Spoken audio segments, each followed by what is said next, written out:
j'ai grandi à Versailles, en Île-de-France, dans une modeste maison de style meulière avec 4 chambres, une balançoire à l'arrière, et le genre de volet blanc qui donnait au quartier un air de carte postale.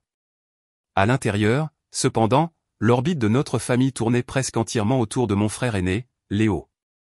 Dès son arrivée, 2 ans avant moi, il était le centre resplendissant de l'attention de mes parents. Les preuves étaient partout.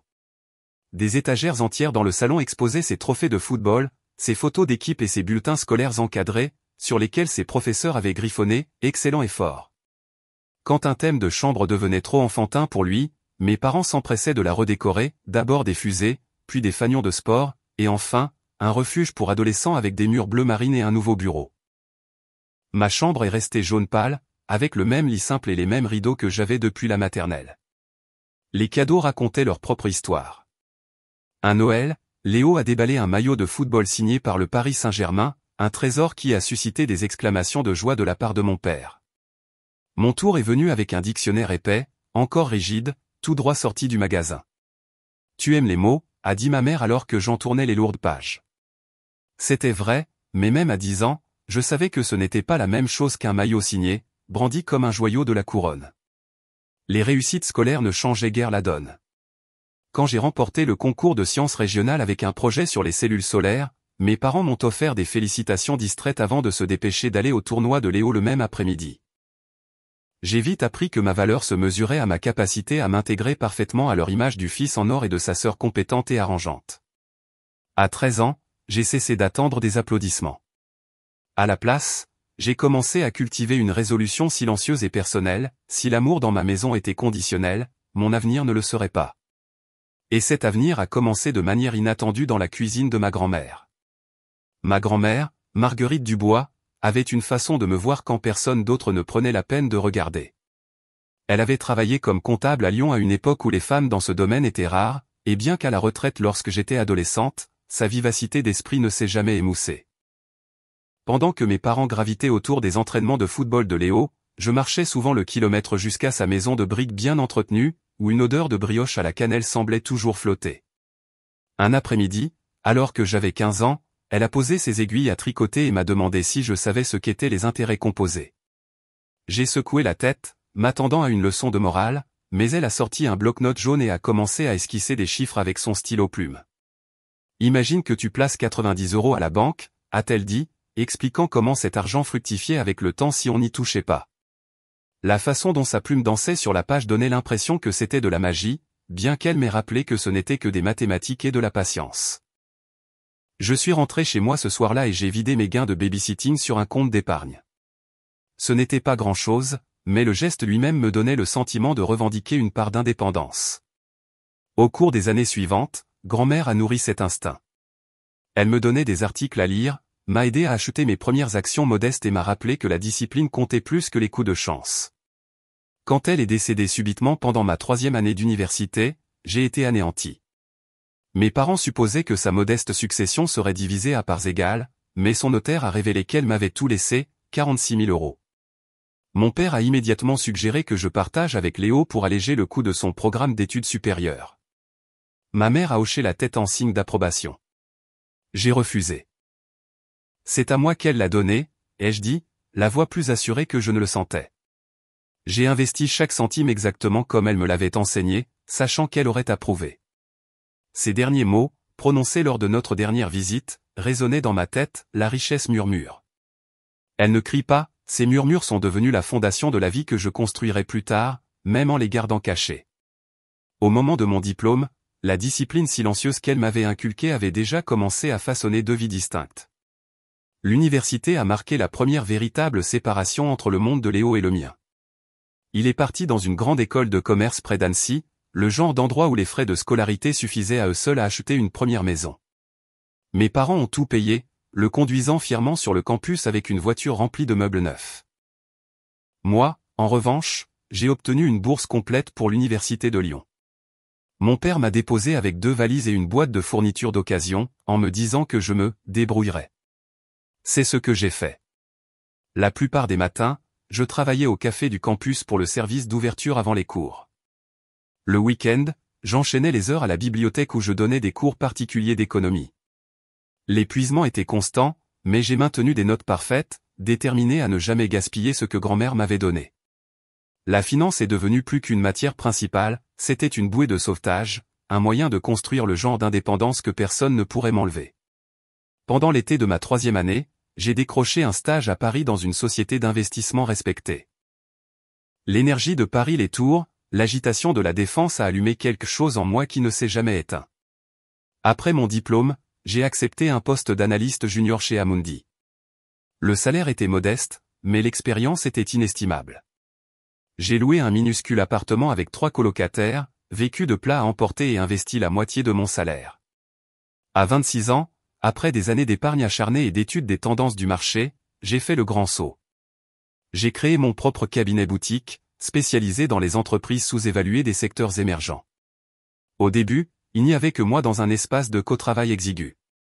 Mais les opportunités sont vite arrivées, une start-up de biotechnologie, une entreprise d'énergie renouvelable, une petite acquisition technologique. Chaque risque a multiplié ce que j'avais construit. À 32 ans, ma valeur nette a tranquillement atteint 12 millions d'euros. Extérieurement, rien ne changeait lorsque je rentrais à la maison. Je conduisais des voitures de location au lieu de ma Tesla, portais des vêtements simples au lieu de création de designer, et éludais les questions sur mon travail avec des réponses vagues. Le masque était nécessaire, du moins c'est ce que je me disais. Mais chaque année, il devenait plus lourd. Et quand Marc est entré dans ma vie, il a été le premier à remarquer le poids que je portais.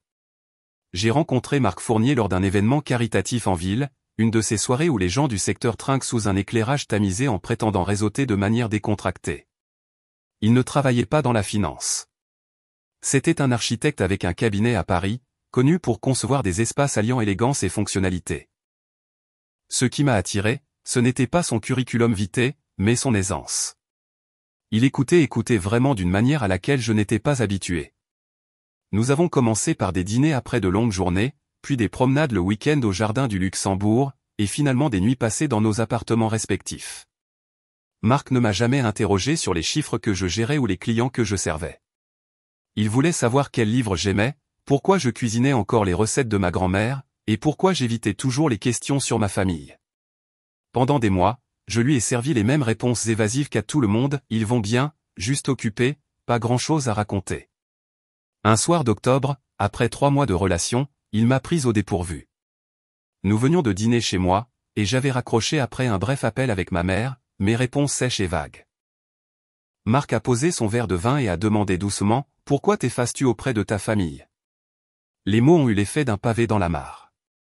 J'avais passé des années à perfectionner cet effacement, à lisser ma vie pour que mes parents ne la remettent pas en question, à atténuer ma propre lumière pour que Léo puisse rester leur enfant en or. Mais le regard de Marc était constant, patient. Alors je lui ai tout raconté.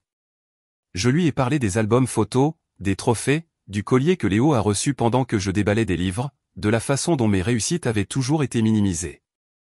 Je lui ai expliqué pourquoi je gardais ma fortune secrète que s'il le savait, elle ne deviendrait que l'argent de Léo à leurs yeux.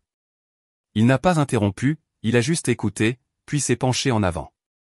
Vivre divisé ne peut pas durer éternellement, a-t-il dit doucement. À un moment donné, tu devras décider quelle vie tu veux.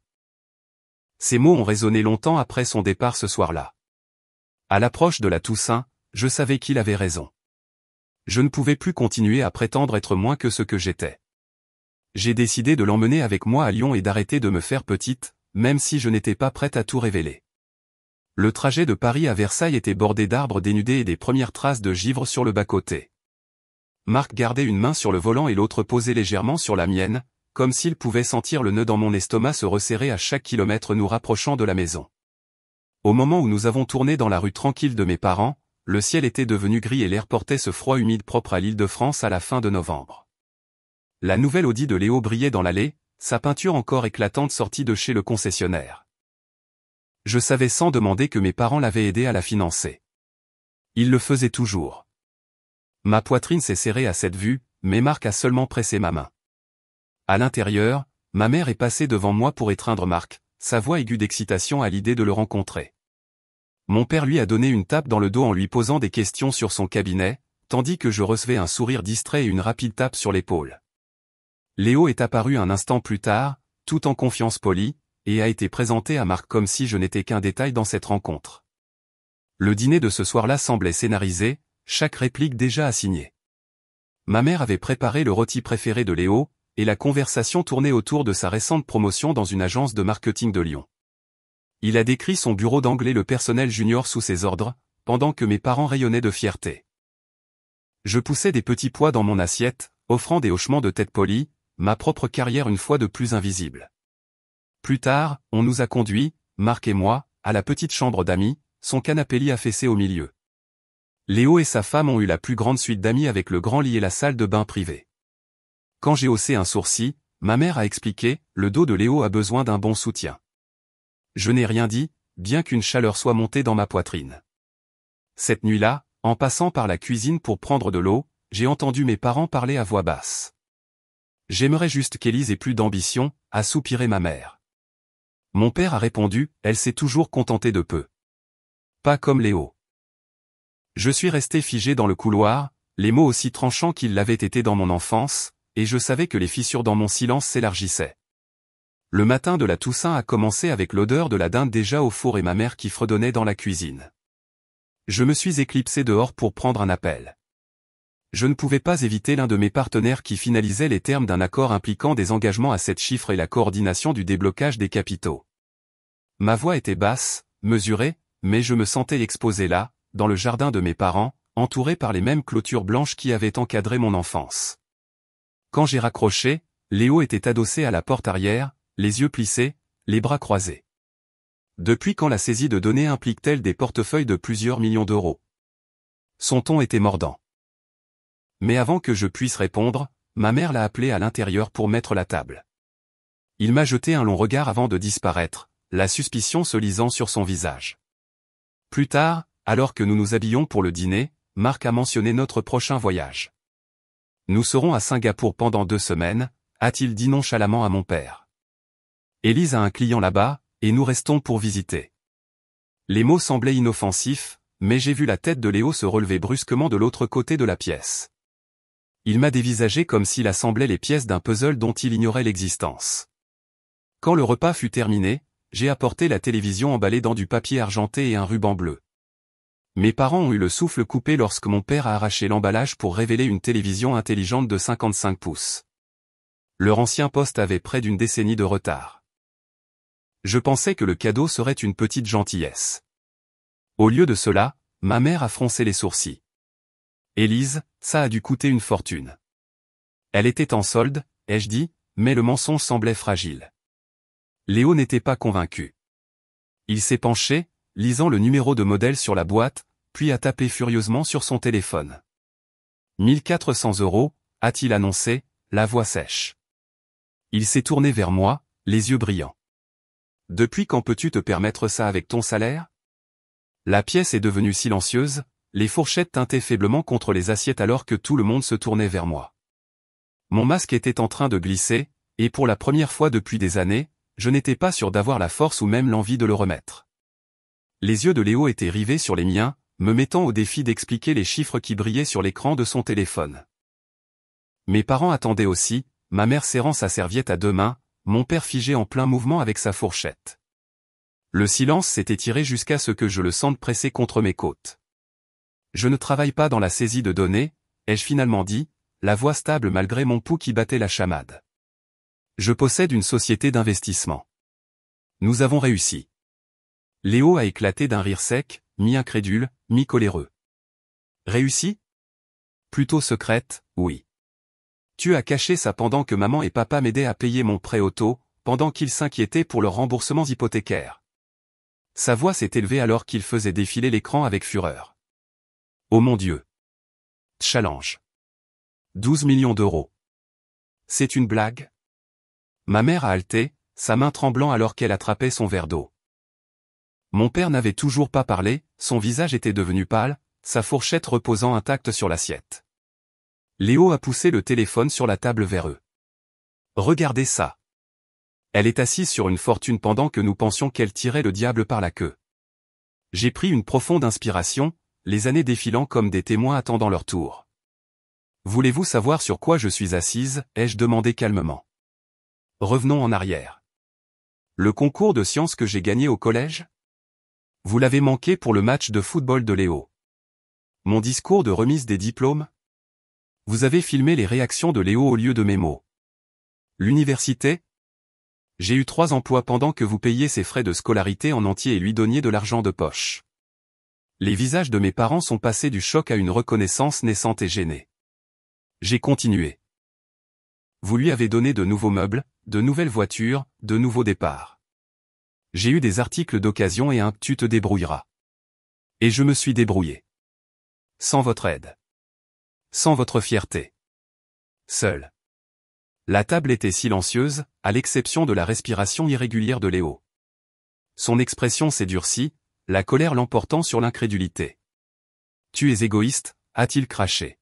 « Tu nous as laissé croire que tu n'étais rien pendant que tu amassais des millions. » J'ai soutenu son regard, le grand livre des années exposé entre nous, et pour la première fois, je n'ai ressenti aucun besoin de me faire petite. Léo a repoussé sa chaise si violemment qu'elle a raclé le parquet. Sa voix a tonné à travers la table, faisant trembler les verres. 12 millions. Et tu n'as jamais proposé d'aider. Thomas et moi essayons d'acheter une maison depuis des années. Maman et papa ont puisé dans leur retraite pour nous, et toi, tu restes là à thésauriser. Ma mère pleurait ouvertement maintenant, ses épaules secouées par les sanglots. Les lèvres de mon père ont bougé, mais aucun son n'est sorti. Il semblait que le sol s'était dérobé sous ses pieds. Je ne vous dois rien, ai-je dit, mon ton plus tranchant que je ne l'aurais voulu. Chaque euro que je possède vient de mon travail, de ma discipline et de mes choix. J'ai construit ça seul. Léo a pointé un doigt vers moi. La famille est de la famille. C'est comme ça que ça marche. Tu te crois meilleur que nous maintenant? Marc, qui était resté silencieux pendant la majeure partie de l'éruption, s'est penché en avant, son calme tranchant avec le bruit. D'après ce que j'ai vu, Élise a donné à cette famille toute sa vie, mais pas avec de l'argent. Elle a donné de la patience, du silence, et l'espace pour que tous les autres puissent briller. Il est peut-être temps que quelqu'un lui accorde le respect qu'elle a mérité. Le visage de Léo est devenu cramoisi, mais pour une fois, il n'a pas eu de répartie rapide. Les sanglots de ma mère ont comblé l'espace où les mots auraient pu atterrir. Mon père me fixait simplement, sa fourchette toujours sur l'assiette, comme si le simple geste de la soulever était soudainement impossible. Je me suis levé, posant ma serviette à côté de mon assiette. Marc et moi allons passer la nuit à l'hôtel. Ma voix n'a pas tremblé. Ma mère a tendu la main, suppliant à travers ses larmes, mais j'ai reculé. Marc s'est levé à mes côtés, stable et sûr de lui. Ensemble, nous avons traversé la salle à manger, dépassant la tarte intacte et le silence lourd comme la pierre, pour sortir dans l'air froid de novembre. Le ciel nocturne était vif et clair, le froid saisissant sur ma peau.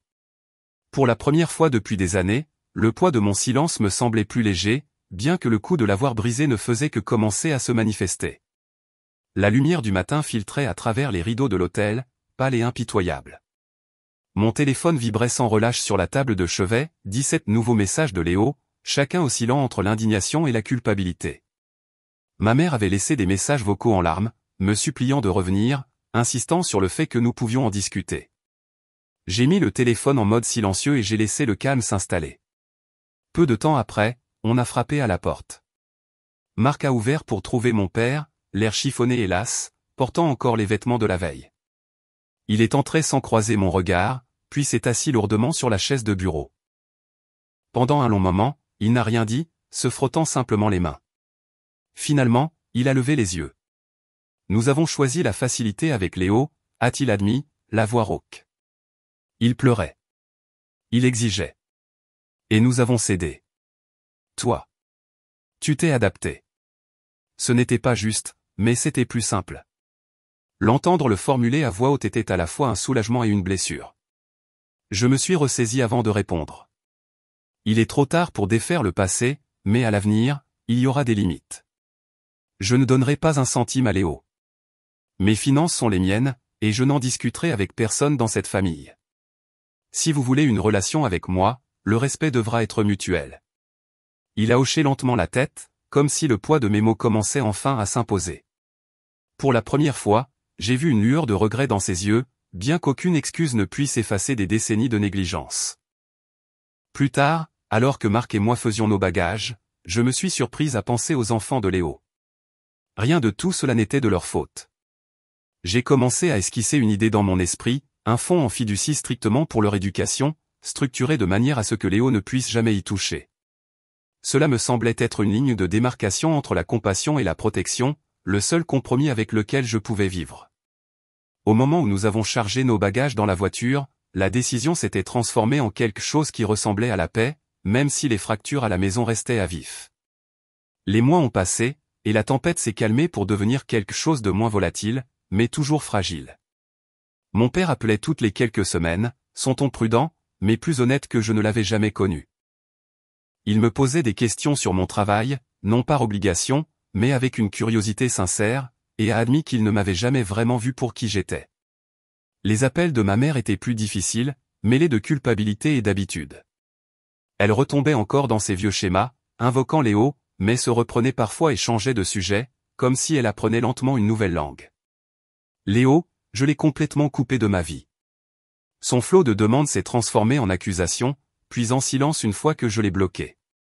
L'absence ressemblait moins à une perte qu'à un soulagement, une blessure enfin refermée. J'ai commencé une thérapie, assise en face d'une femme qui mettait des mots sur les années que j'avais portées seul, le favoritisme, l'effacement, la soif de reconnaissance. Petit à petit, j'ai commencé à déposer ce fardeau. Avec cet espace libéré, je me suis senti attiré par le fait de donner de manière utile. J'ai mentoré de jeunes femmes entrant dans la finance, des femmes qui me rappelaient celles que j'étais à 20 ans, déterminées mais sous-estimées.